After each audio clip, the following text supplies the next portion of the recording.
Ragazzi,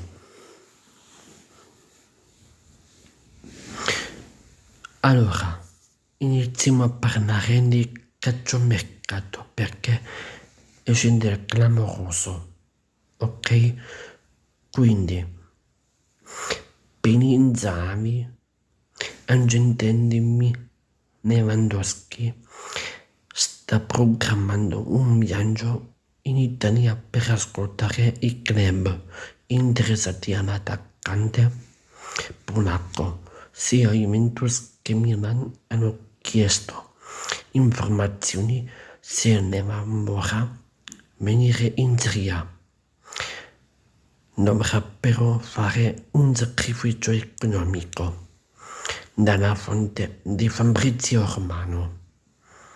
Iscrizione al canale, like